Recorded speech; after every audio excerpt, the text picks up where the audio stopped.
जम्मू कश्मीर के राजौरी में एक आतंकी हमले में 3 लोगों की हुई मौत, 7 घायल, 2 की हालत गंभीर। सुरक्षा बलों ने पूरे इलाके में की घेराबंदी, हमलावरों की तलाश जारी।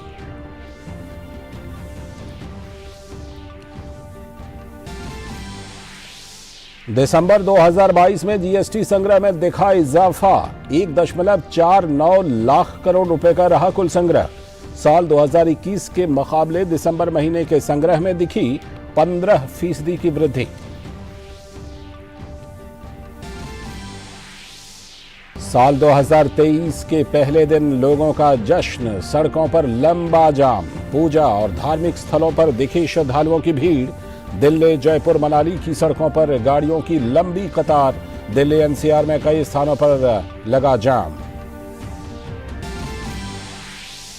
दिल्ली के सुल्तानपुरी इलाके में बीती रात सड़क दुर्घटना का सनसनीखेज मामला आया सामने। स्कूटी सवार युवती की हुई मौत। कार चालक आरोपियों ने 4 किलोमीटर तक पीड़िता को घसीटा। पुलिस ने मामला दर्ज कर 5 आरोपियों को किया गिरफ्तार। जैन तीर्थ स्थल श्री सम्मेद शिखर जी को पर्यटक स्थल घोषित किए जाने पर जैन समाज का व्यापक विरोध। दिल्ली, मुंबई, अलीगढ़ सहित कई जगहों पर किया प्रदर्शन। झारखंड सरकार पर फैसला वापस लेने का दबाव बढ़ा।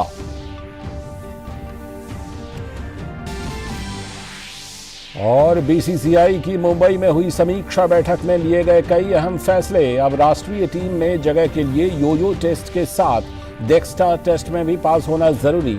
खिलाड़ियों को आईपीएल के मैच खेलने और देश के मैचों में विश्राम करने की नहीं मिलेगी इजाजत।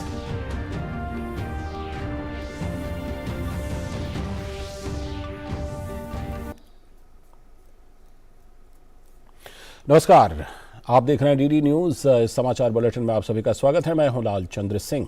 देखते हैं अब खबरों को विस्तार से। और सबसे पहले इस वक्त की सबसे बड़ी खबर जम्मू कश्मीर से, जहां राजौरी स्थित डांगरी गांव में एक आतंकी हमले में 3 लोगों की मौत हो गई और 7 अन्य लोग घायल हो गए। घायलों में कुछ की हालत गंभीर बनी हुई है। दहशतगर्दों ने नए साल के पहले ही दिन मासूम लोगों को निशाना बनाते हुए 3 घरों पर फायरिंग की, जिसमें 3 लोगों की मौत हो गई और 7 लोग घायल हुए। आतंकियों ने आईटीबीपी के एक जवान के घरों पर भी निशाना बनाया। हमले की सूचना मिलते ही सुरक्षा बलों ने पूरे इलाके की घेराबंदी कर दी है और हमलावरों की तलाश की जा रही है। जैसे कि हमें इन्फॉर्मेशन मिली कि डांगरी साइड में कुछ फायरिंग हुई है और काफ़ी ज़्यादा लोग जख्मी हुए। ये एक वाकई एक खौफनाक इंसिडेंट था और जैसे ही हमें खबर मिली तो अभी हमारी जो इमरजेंसी टीम है वो अलर्ट हो गई और जितने भी डॉक्टर्स थे वो फटाफट इमरजेंसी पहुंच गए और जो 3 आदमी थे वो खून में लथपथ पहुंचे, जो ब्राड डेड थे, और बाकी जो 7 जो थे वो जख्मी हैं। उनमें से 1-2 जो हैं वो थोड़े सीरियस कंडीशन में थे, पर अभी उनका ऑपरेशन चल रहा है।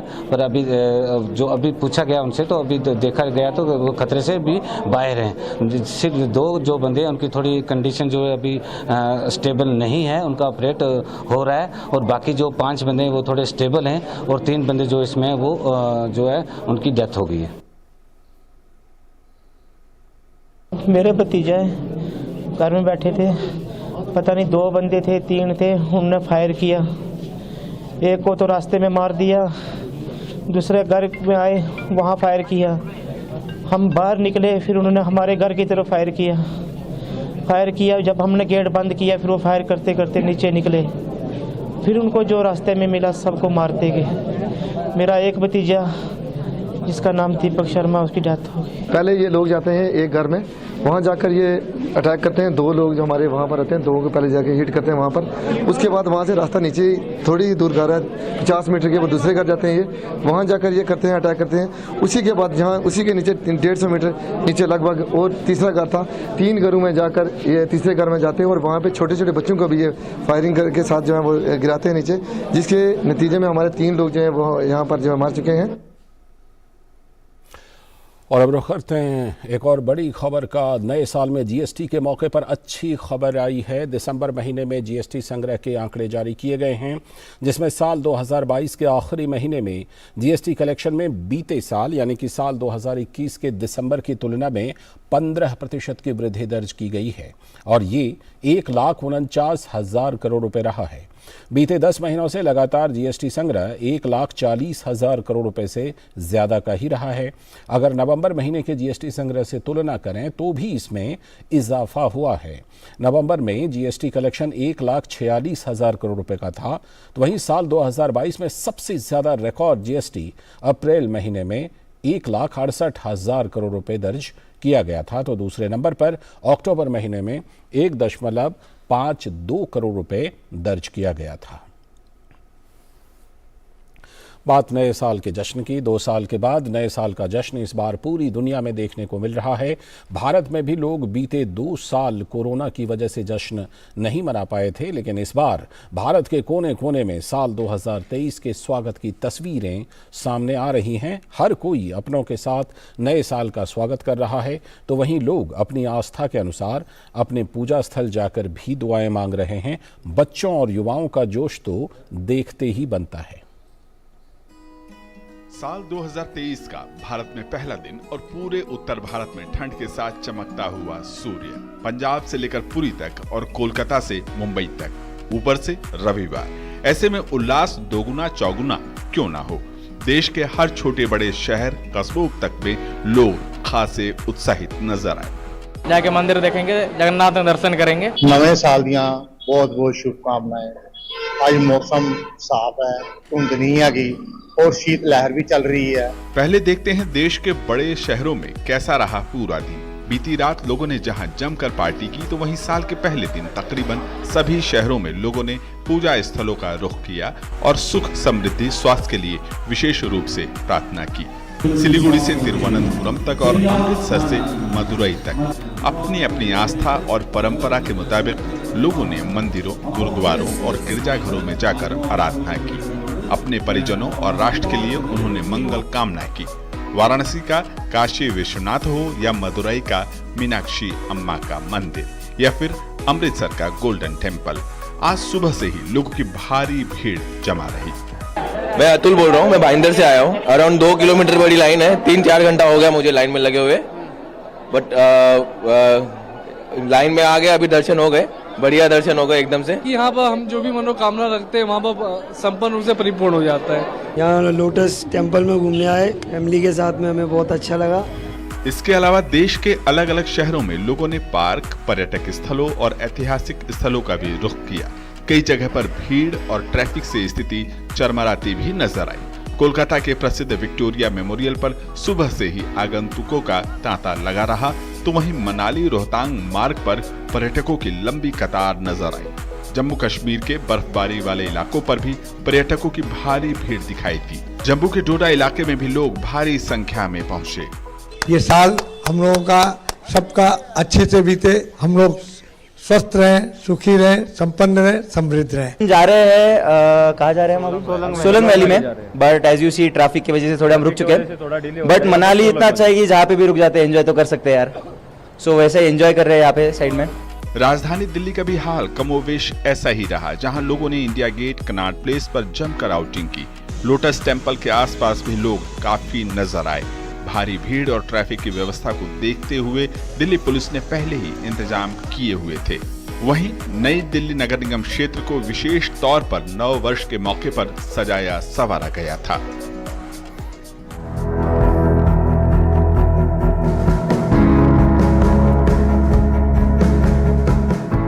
एनडीएमसी ने दिल्ली की कई जगहों पे फूलों की बहुत सुंदर प्रदर्शनी लगा रखी है। यहाँ पे हजारों की तादाद पे लोग आ रहे हैं और सेल्फी पॉइंट के तरीके से इसको यूज कर रहे हैं। मंडी हाउस में हम देख सकते हैं G20 के लोगों पे ये दर्शाया गया है, जिसका थीम है वसुधैव कुटुंबकम, 1 अर्थ 1 फैमिली 1 फ्यूचर। 2023 को यादगार बनाने के लिए यहाँ पे कई सारे लोग अपने फैमिली के साथ आए हुए हैं, खूबसूरत तस्वीरें खींच रहे हैं। नव वर्ष के मौके पर बीते 2 साल 2021 और 2022 में कोविड का साया था। उन सालों में पाबंदियां थी। वजह यही है कि साल 2023 लोगों के लिए कई खुशियां भी लेकर आया है, इसलिए जरा सा मौका मिला और लोग उमड़ पड़े जश्न के लिए। लेकिन लोगों को ये भी ध्यान रखना होगा कि जश्न के रंग में सावधानी और सुरक्षा से समझौता ना हो। सड़क यातायात नियमों का पालन करें, मास्क लगाएं, अपने आसपास बच्चों का विशेष ख्याल रखें और बहुत ज्यादा भीड़ की स्थिति से भी बचें। Bureau report, DD news. और जहां देश के अंदर लोग नए साल के जश्न में डूबे हुए हैं, तो वहीं देश के जवान सीमाओं पर देश की रक्षा के लिए डटे हुए हैं। भारतीय सेना के जवानों का हौसला बढ़ाने के लिए खुद सेना प्रमुख जनरल मनोज पांडे एलओसी के मच्छल सेक्टर पहुंचे और जवानों के बीच नया साल मनाया। सेना प्रमुख ने न सिर्फ जवानों का हौसला बढ़ाया, बल्कि उनके हाल चाल भी जाने। एक तरफ जहां पूरा देश नए साल का जश्न मना रहा है, वहीं भारतीय सेना के ये जवान सीमा पर किसी भी चुनौती से निपटने के लिए दिन रात डटे हुए हैं। जम्मू कश्मीर में सीमा रेखा पर सेना के ये वीर जवान देश की सुरक्षा में सामान्य तापमान से -डिग्री में देश की रक्षा में लगातार लगे हुए हैं। इन सब के बीच जवानों के हौसला अफजाई के लिए देश के सेना प्रमुख जनरल मनोज पांडे एलओसी के मच्छल सेक्टर में जवानों के साथ नया साल मनाने पहुंच गए। अपनी जान की फिक्र किए बिना वतन की रक्षा में खड़े इन जवानों को सेना प्रमुख ने नए साल की शुभकामनाएं दी। ये हमारा इलाका मुश्किल है, डिफिकल्ट है, चैलेंजिंग है, तो मुझे इस बात की खुशी है कि सब आप मिलजुल कर यहाँ पर काम कर रहे हैं, क्योंकि आप लोगों ने ये समझना है कि हमारी सबकी शक्ति वो इसी में है कि सब हम मिलजुल के काम करें। थल सेना प्रमुख मनोज पांडे ने जवानों के साथ केक काटकर नए साल का उत्सव मनाया। उन्होंने जवानों की देश सेवा के प्रति उनके जोश की जमकर सराहना की। इसके साथ ही जवानों से देश की सेवा के साथ ही अपने स्वास्थ्य का ख्याल रखने की सलाह दी। Army chief general Manoj Pande ने मच्छल ब्रिगेड जो जमींदार खान गली है, एलओसी के पास का एरिया है, वहां आज जो जवान हैं, भारतीय सेना के जवान हैं, उनके साथ नए साल को सेलिब्रेट किया और खास तौर पर उन्होंने जवानों को यहां साफ ये भी कहा कि आप समझ सकते हैं कि ये एरिया कितना अहम है और उनकी तैनाती इस इलाके में कितनी अहम है। जवानों से खास तौर पर इंटरेक्शन करते हुए उन्होंने ये भी कहा कि वो इस इलाके में तैनात रहें और अपने स्वास्थ्य का भी ध्यान रखें। उनके परिवार वालों को, जवानों के परिवार वालों को army chief general Manoj Pande ने नए साल की शुभकामनाएं भी दी। कैमरामैन शिवम के साथ सुधीर यादव, मच्छल ब्रिगेड, जमींदार खान गली, एलओसी। और अब अगली खबर, आंध्र प्रदेश के पूर्व मुख्यमंत्री और तेलुगु देशम पार्टी के प्रमुख चंद्रबाबू नायडू के गुंटूर में एक रोड शो के दौरान मची भगदड़ में 3 लोगों की मौत हो गई, जबकि कई अन्य लोग घायल हो गए। घायलों को निकट के अस्पताल में भर्ती करा दिया गया है। पिछले दिनों 28 दिसंबर को भी नायडू की रैली कुंदकुर में भी ऐसा ही एक हादसा हुआ था, जिसमें 8 लोगों की मौत हो गई थी। कहा जा रहा है कि चंद्रबाबू नायडू की रैली गुंटूर के विकास नगर पहुंची थी। यहां संक्रांति उपहार कार्यक्रम का आयोजन किया गया और इसी दौरान भगदड़ मच गई।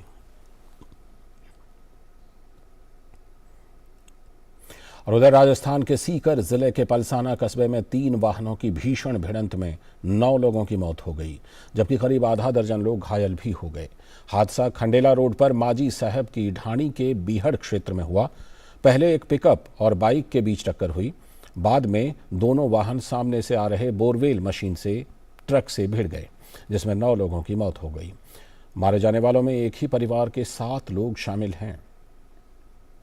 इधर राजधानी दिल्ली में तेज रफ्तार कार ने बीती रात स्कूटी सवार लड़की को टक्कर मार दी और इतना ही नहीं, टक्कर के बाद असंवेदनशील कार सवार 5 युवकों ने लड़की को 4 किलोमीटर तक घसीटा। लोगों की चीख पुकार के बाद कार सवार लोगों ने कार रोकी और घायल अवस्था में ही युवती को छोड़कर फरार हो गए। लड़की की उम्र 20 साल बताई जा रही है। पुलिस ने मामले में 5 आरोपियों को गिरफ्तार कर लिया है। ये मामला सुल्तानपुरी इलाके का बताया जा रहा है।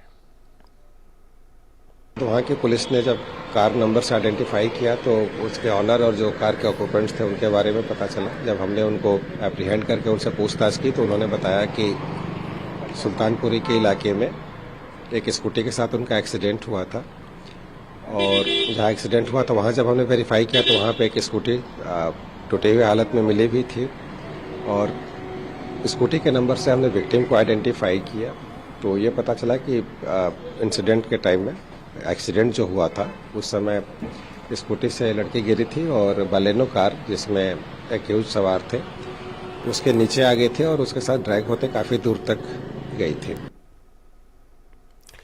अगली खबर, दिल्ली सहित भारत के कई शहरों में जैन समुदाय के लोगों ने विरोध प्रदर्शन किया। राजधानी के इंडिया गेट पर झारखंड सरकार द्वारा गिरिडीह स्थित तीर्थ स्थल संवेद शिखर जी को पर्यटन स्थल घोषित करने के खिलाफ ये विरोध प्रदर्शन किया गया। जैन समाज के लोगों का कहना है कि संवेद शिखर जी उनके बहुत बड़े तीर्थ स्थलों में से एक है। साथ ही वहां पर अब पेड़ों की अवैध कटाई होगी और इसके अलावा पत्थरों का भी वहां अवैध खनन होगा। इन सब चीज़ों को देखते हुए उनके संतों का मोक्ष स्थान प्रदूषित हो जाएगा। जैन समाज के लोगों ने झारखंड सरकार को फैसला वापस ना लेने पर अपने प्रदर्शन तेज करने की बात कही है। हमारी ये मांग है कि जो वो हमारा तीर्थ क्षेत्र है वो तीर्थ क्षेत्र ही रहे और वहाँ पर्यटन क्षेत्र ना बने और वहाँ पे मांस मदिरा जितनी भी अभक्त सामग्री का निषेध रहे। जिस प्रकार से पहले जैन लोग वहाँ दर्शन करने जाते हैं उसी हिसाब से रहे, वहाँ का स्वरूप चेंज ना करें।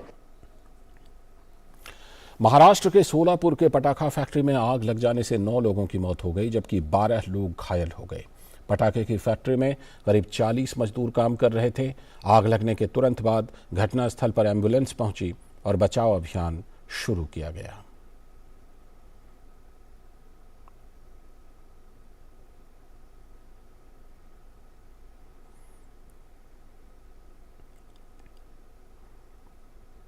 और महाराष्ट्र के ही नासिक के इगतपुरी मुंडे गांव की एक निजी कंपनी में विस्फोट होने से भीषण आग लग गई।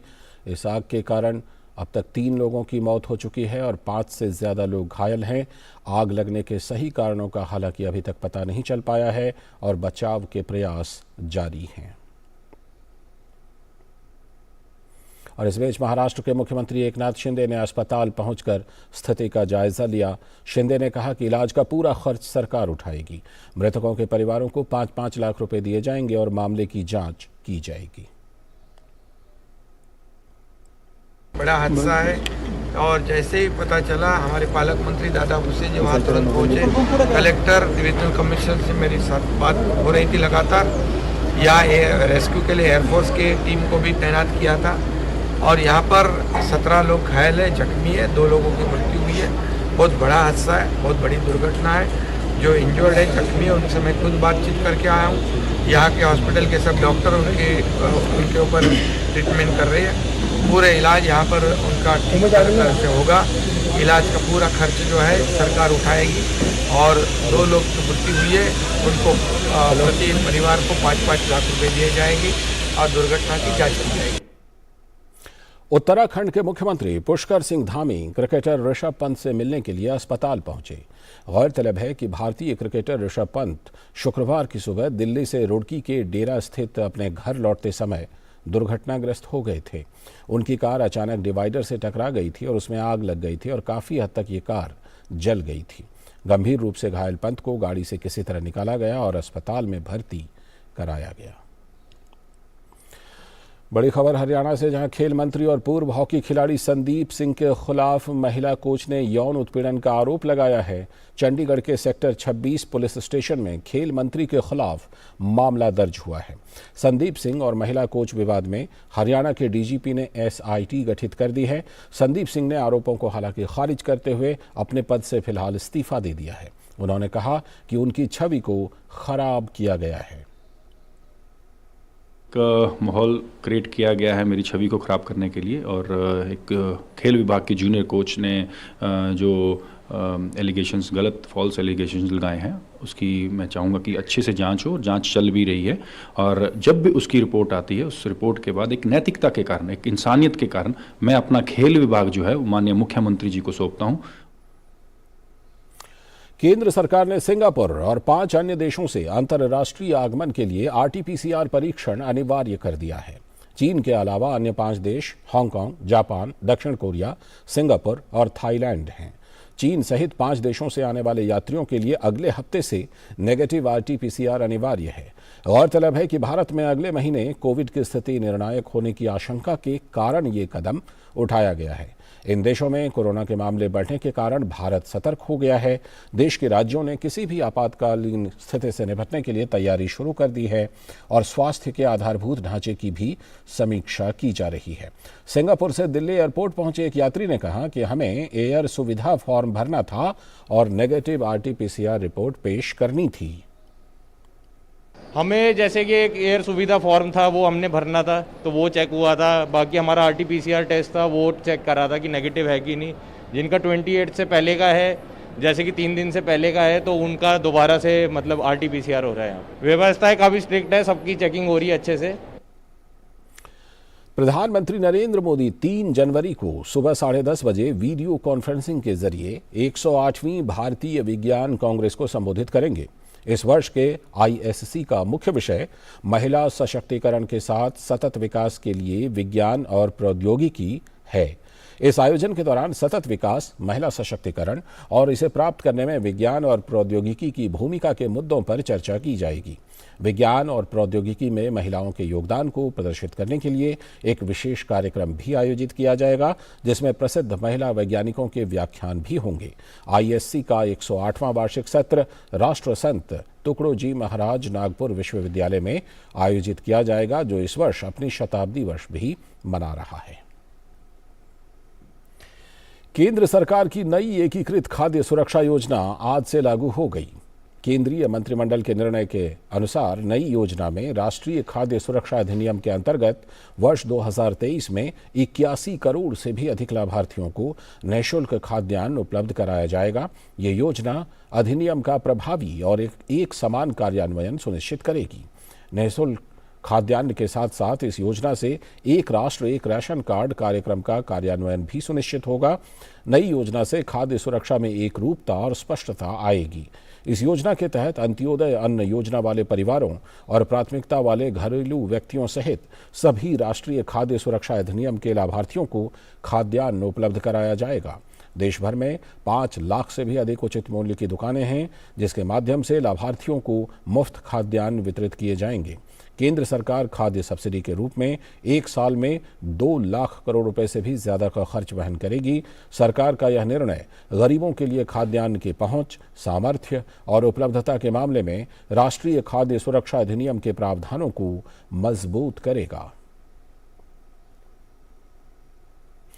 अंतर्राष्ट्रीय जगत की कुछ बड़ी खबरों में अफगानिस्तान की राजधानी काबुल में सैन्य हवाई अड्डे के पास बड़ा धमाका हुआ। हमले में 10 से भी ज्यादा लोगों की मौत हो गई। ये विस्फोट उत्तरी तखार प्रांत की राजधानी तालुकान शहर में हुए एक विस्फोट के 3 दिन बाद ही हुआ है। खेल जगत से अहम खबर, BCCI की मुंबई में हुई समीक्षा बैठक में कई अहम फैसले लिए गए। इस बैठक में बोर्ड के अध्यक्ष रॉजर बिन्नी, सचिव जय शाह, भारतीय टीम के कोच राहुल द्रविड़ और कप्तान रोहित शर्मा मौजूद रहे। बैठक में खिलाड़ियों का वर्कलोड मैनेजमेंट पर चर्चा हुई। समीक्षा बैठक में सीनियर टीम के चयन प्रक्रिया के लिए कुछ सिफारिशें सामने आई हैं। टीम में चयन के लिए योयो टेस्ट और डेक्सा टेस्ट चयन मापदंड का हिस्सा होंगे। भारतीय क्रिकेट कंट्रोल बोर्ड यानी BCCI साल के पहले ही दिन एक्शन में नजर आई। BCCI ने साल 2023 में भारतीय क्रिकेट को लेकर रविवार को मुंबई में एक समीक्षा बैठक बुलाई। इस बैठक में बोर्ड के अध्यक्ष रॉजर बिन्नी, सचिव जय शाह, भारतीय टीम के कोच राहुल द्रविड़ और कप्तान रोहित शर्मा मौजूद रहे। बैठक के दौरान ICC क्रिकेट विश्व कप 2023 के रोड मैप के साथ साथ खिलाड़ियों की उपलब्धता, कार्यभार प्रबंधन और फिटनेस मापदंडों जैसे मुद्दों पर भी विस्तार से चर्चा की गई और कुछ महत्वपूर्ण फैसलों पर भी मुहर लगाई गई। समीक्षा बैठक में सीनियर टीम के चयन प्रक्रिया के लिए कुछ सिफारिशें सामने आई हैं। टीम में चयन के लिए योयो टेस्ट और डेक्सा टेस्ट चयन मानदंड का हिस्सा होंगे। अब खिलाड़ियों को टीम इंडिया में एंट्री पाने के लिए योयो और डेक्सा टेस्ट पास करना होगा। योयो टेस्ट के माध्यम से खिलाड़ियों की फिटनेस और स्टेमिना की जांच की जाती है। इसमें तकनीक का प्रयोग किया जाता है। वहीं डेक्सा स्कैन शरीर संरचना और हड्डियों के स्वास्थ्य को मापने के लिए एक अंतर्राष्ट्रीय मानक है। इसके अलावा उभरते हुए खिलाड़ियों को राष्ट्रीय टीम में चयन के योग्य होने के लिए पर्याप्त घरेलू सत्र खेलना होगा। बीसीसीआई ने कहा कि पुरुषों के एफटीपी और आईसीसी वनडे 2023 विश्व कप की तैयारियों को ध्यान में रखते हुए एनसीए आईपीएल फ्रेंचाइजी के साथ मिलकर आईपीएल 2023 में भाग लेने वाले लक्षित भारतीय खिलाड़ियों की निगरानी के लिए काम करेगा। इस मीटिंग में 2022 में भारतीय टीम के प्रदर्शन पर भी चर्चा हुई। इस दौरान दक्षिण अफ्रीका और इंग्लैंड के खिलाफ सीरीज में हार और T20 विश्व कप में भारत के सेमीफाइनल में हारने पर भी चर्चा हुई। साथ ही बैठक में तय किया गया कि टीम के अहम खिलाड़ियों के अगर चोटिल होने की संभावना है तो उन्हें आईपीएल से दूर रखा जाएगा। Sports desk, DD news. तो नए साल में अच्छी क्रिकेटिंग के लिए बीसीसीआई की ये कवायद। और इसी के साथ हिंदी समाचारों के इस बुलेटिन में इतना ही, लेकिन डीडी न्यूज़ पर खबरों और कार्यक्रमों का सिलसिला लगातार जारी है। नमस्कार।